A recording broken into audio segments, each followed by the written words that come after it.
তো বাহাউদ্দিন নাছিম পলাতক থাকা অবস্থাতে বাংলাদেশের সময় নিউজের সঙ্গে বা সময় টেলিভিশনের সঙ্গে একটি সাক্ষাৎকার দিয়েছেন। সেই সাক্ষাৎকারে তিনি কয়েকটি কথা বলেছেন, যে কথাগুলোর মধ্যে বা কথাগুলো ব্যাখ্যা বা বিশ্লেষণের দাবি রাখে। সেই কথাগুলো মধ্যে তিনি যেটা নিয়ে আলাদা করে আলোচনা করা যায়, সেই কথাটা একটা বলেছেন, মানে আওয়ামী লীগের ক্ষমা চাইতে আপত্তি নেই, কিন্তু এইখানে একটা প্রকৃত শব্দ ব্যবহার করেছেন। আওয়ামী লীগ প্রকৃতই যদি অপরাধ করে থাকে, খেয়াল করে দেখবেন, আওয়ামী লীগ প্রকৃতই যদি অপরাধ করে থাকে তাহলে ক্ষমা চাইতে আপত্তি নেই, কিন্তু পলাতক থেকে, জঙ্গলে থেকে, পাহাড়ে থেকে তো আর ক্ষমা চাওয়া যাবে না। তারা রাজনীতিতে আসবে, রাজনীতি করবে, তারপরে প্রকৃতই যদি কোট আনকোট প্রকৃতই যদি অপরাধ করে থাকে তাহলে তারা ক্ষমা চাইবে। এটা হচ্ছে আওয়ামী শেখ হাসিনার কাছে বাহাউদ্দিন নাছিমের বক্তব্য। বাহাউদ্দিন নাছিম বা ওবায়দুল কাদের, এই সমস্ত নেতা যারা আছে, তারা কেউই শেখ হাসিনার মতামত ছাড়া বা শেখ হাসিনার নির্দেশনা ছাড়া এই ধরনের কোনো কথা বলে না। স্বাভাবিকভাবে ধরে নেওয়া যায় যে বাহাউদ্দিন নাছিমের এই যে বক্তব্য, এই বক্তব্যটি শেখ হাসিনা অনুমোদিত। তাহলে আওয়ামী লীগ নিয়ে যে আলোচনাটা আছে, সেই আলোচনার জায়গায় শেখ হাসিনার টেলিফোন কথোপকথনের কথা যদি শোনা হয়, তাহলে শেখ হাসিনা বলছেন তিনি ফিরে আসবেন, চট করে দেশে ঢুকবেন, এসে সবাইকে শিক্ষা দিবেন, মানুষ হত্যা করবেন, বিচার করবেন, ইত্যাদি ইত্যাদি ইত্যাদি হুমকি দিচ্ছেন টেলিফোনে। তিনি নেতাকর্মীদেরকে দিয়ে হুমকি দেওয়াচ্ছেন। আর বাহাউদ্দিন নাছিম বলছেন প্রকৃতই যদি অপরাধ করে থাকে। এখন প্রশ্ন হচ্ছে, শেখ হাসিনা বা আওয়ামী লীগ আসলে করেছেটা কি? কেন তাদের পালাতে হলো? যে বাহাউদ্দিন নাছিম যেটা বলছেন যে পালিয়ে থেকে, পাহাড়ে থেকে, জঙ্গলে থেকে, তো পাহাড়ে থেকে পাহাড়ে থাকতে হচ্ছে কেন, জঙ্গলে থাকতে হচ্ছে কেন, পালিয়ে যেতে হচ্ছে কেন?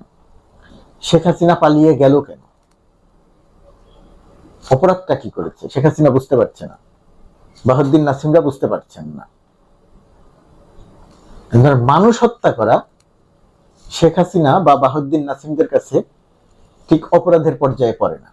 একজন দুইজন নয়, ১,৫০০-এর উপরে মানুষ হত্যা করা, মানুষকে গুলি করে হত্যা করা, ছাত্রলীগকে দিয়ে গুলি, যুবলীগকে দিয়ে গুলি, আওয়ামী লীগকে দিয়ে গুলি, পুলিশকে দিয়ে গুলি, বিজিবিকে দিয়ে গুলি, র্যাবকে দিয়ে গুলি, হেলিকপ্টার থেকে গুলি, সেনাবাহিনীকে দিয়ে গুলি, এই যে গুলি করে মানুষ হত্যা, এটা তাদের কাছে, শেখ হাসিনার কাছে বা আওয়ামী লীগ নেতাদের কাছে অপরাধ না, প্রকৃত অপরাধ না। তো প্রকৃত অপরাধ যদি আপনারা নাই করে থাকেন, তাহলে আপনারা পালিয়ে গেলেন কেন? শেখ হাসিনা পালালো কেন? শেখ হাসিনা না বড় বড় কথা বলতো, শেখ হাসিনা কখনো পালায় না। এখন কি বলছে? আমাকে হত্যা করতে চেয়েছিল, শেখ হাসিনা টেলিফোন কথোপকথনে বলছে। তা আপনি না মৃত্যুকে ভয় পান না? আপনি না হাজারবার বলেছেন বুকের রক্ত দেওয়ার জন্য আপনি প্রস্তুত আছেন?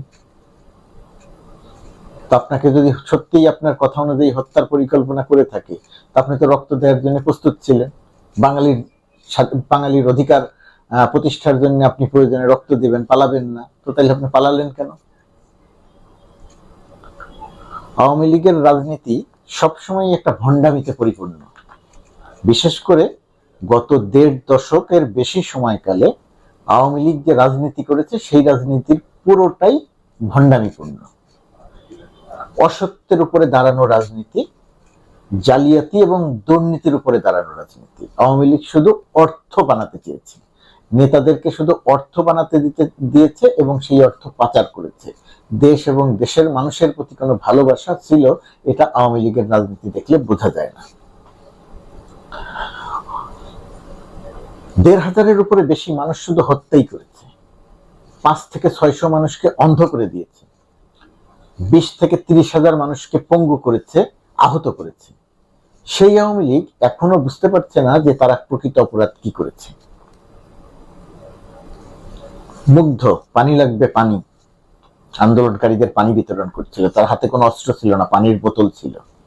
শেখ হাসিনা পুলিশকে দিয়ে গুলি করে মুগ্ধকে হত্যা করিয়েছে। এখন কি করছে আওয়ামী লীগ? প্রোপাগান্ডা মেশিন, আওয়ামী লীগ একটা প্রোপাগান্ডা মেশিন, তো আওয়ামী প্রোপাগান্ডা মেশিন। মুগ্ধর একটা ভাই আছে স্নিগ্ধ, প্রায় একই রকম দেখতে, সেই প্রোপাগান্ডাটা করছে যে ওই মুগ্ধই মানে স্নিগ্ধই মুগ্ধ, মুগ্ধ আসলে মারা যায় না। একজন মানুষ কতখানি মানবতা বিরোধী হলে, একজন মানুষ কতটা নির্দয় হলে, একজন মানুষ কতটা পাষাণ হৃদয়ের মানুষ হলে এইরকম একটা আলোচনা সামনে আনা যায়, এরকম একটা আলোচনা করা যায়, দলীয় ভিত্তিতে এরকম একটা আলোচনা করতে দেয়া যায়। মুগ্ধকে গুলি করে হত্যা করা হয়েছে, ভাই হারানোর পর স্নিগ্ধ এখন সামনে আছে, অথচ একটা বিতর্ক এবং বিভ্রান্তিতে তৈরি করা হচ্ছে যে মুগ্ধ মারাই যায়নি, মুগ্ধকে হত্যাই করা হয়নি।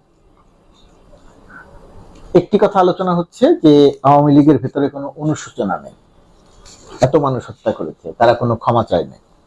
এই আলোচনাটাই খুব উদ্দেশ্যমূলক।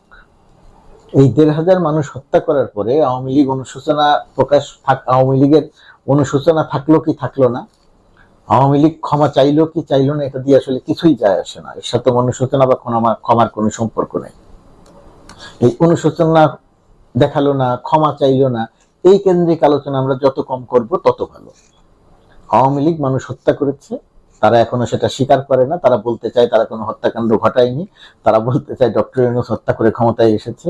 এই যে প্রোপাগান্ডা, এই প্রোপাগান্ডার জবাব একটাই, সুষ্ঠু সঠিক তদন্ত করে শেখ হাসিনা সহ মানে এই অপরাধীদের প্রকৃত বিচার করা, দৃষ্টান্তমূলক শাস্তি নিশ্চিত করা।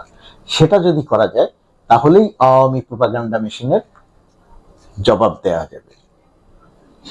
যারা সামাজিক যোগাযোগ মাধ্যমে, যারা ব্যক্তিগত আলাপ আলোচনায় এখনো বলছে না না এত মানুষ মারা যায়নি, এত মানুষকে হত্যা করা হয়নি, পুলিশ গুলি করে মারেনি, নিজেরা গুলি করে, নিজেদেরকে গুলি করে হত্যা করেছে, এই যে প্রচার বা প্রোপাগান্ডা, এই প্রচার বা প্রোপাগান্ডা তারা করছে এই সাহসে যে অল্প কিছুদিনের মধ্যেই তারা একটা অরাজকতা তৈরি করবে দেশে, এবং সেই অরাজকতার মধ্য দিয়ে আওয়ামী লীগ আবার রাজনীতিতে ফিরে আসবে।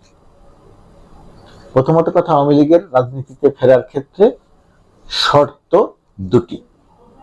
প্রথম শর্ত, শেখ হাসিনা সহ এই যে নেতা মন্ত্রীরা যারা হত্যাকাণ্ডের নেতৃত্ব দিয়েছেন তাদেরকে দল থেকে অপসারণ করতে হবে আওয়ামী লীগ যদি বাংলাদেশে রাজনীতি করতে চায়। দ্বিতীয় শর্ত, এই সমস্ত অপরাধীদের আওয়ামী লীগের উদ্যোগেও বিচারের ব্যবস্থা করতে হবে। নতুন নেতৃত্বে আওয়ামী লীগ গঠন করতে হবে। সেই নতুন নেতৃত্বের আওয়ামী লীগ যদি সামনে আসে তখন বাংলাদেশের মানুষ বিবেচনা করে দেখবে তারা রাজনীতি করতে পারবে কি পারবে না। বিএনপি এবং জামাত যে প্রক্রিয়াতে আওয়ামী তোষণ করছে, আওয়ামী লীগের ভোট বিএনপিও পেতে চায়, আওয়ামী লীগের ভোট জামায়াতও পেতে চায়, সেই কারণে আমতা করছে আওয়ামী লীগ বিষয়ে। আওয়ামী লীগ ছাত্র জনতা হত্যা করে পালিয়েছে, আওয়ামী লীগ ছাত্র জনতা হত্যা করেছে বলে তাদের পতন হয়েছে। সেই আওয়ামী লীগের দৃষ্টান্তমূলক বিচার করতে হবে। রাজনীতিতে অংশ নিতে হলে, নির্বাচনে অংশ নিতে হলে পরিবর্তিত আওয়ামী লীগকে আসতে হবে, কারণ শেখ হাসিনা এখনো হত্যার হুমকি দেয় এবং হত্যাকাণ্ড যে ঘটিয়েছে সেটা স্বীকারই করে না। সুতরাং আওয়ামী লীগ বা জামাতের, বিএনপি বা জামাতের যে আমতা রাজনীতি, তার বিপরীতে বাংলাদেশের মানুষের কঠোর একটি অবস্থান থাকতে হবে যে এই অপরাধীদের বিচার শেষ হতে হবে, বিচার করতে হবে। সেই জায়গাটিতে বাংলাদেশের মানুষ যদি অটুট থাকতে পারে তাহলে কোনোদিন শেখ হাসিনার আওয়ামী লীগ বাংলাদেশের রাজনীতিতে ফিরে আসবে না, নির্বাচনে অংশ নিতে পারবে না। যদি কোনো রাজনৈতিক দল সেরকম সুযোগ করতে চায় বা দিতে চায় তাহলে মূল্য তাদেরকে দিতে হবে। ১,৫০০-এর বেশি মানুষ হত্যা করে এখনো বলছে যদি প্রকৃত অপরাধ করে থাকে, ভণ্ডামি কাকে বলে, দেশের মানুষের সঙ্গে রসিকতা কাকে বলে, শহীদের রক্তের সঙ্গে রসিকতা কাকে বলে। আওয়ামী লীগ বরাবরই শহীদের সঙ্গে, নূর হোসেনদের সঙ্গে বারবারই রসিকতা করেছে। এই ছাত্র জনতা হত্যার সঙ্গে আওয়ামী লীগ আরেকবার রসিকতা করবে, এটা কখনোই বাংলাদেশে হতে দেয়া যাবে না। বিএনপি যদি দেয় তাহলে তার বিরুদ্ধে অবস্থান নিতে হবে, জামাত দিলে তার বিরুদ্ধে অবস্থান নিতে হবে। আওয়ামী লীগের বিচার হতে হবে। ক্ষমা চাইলো না অনুশোচনা দেখালো, এ দিয়ে কিছুই যায় আসে না।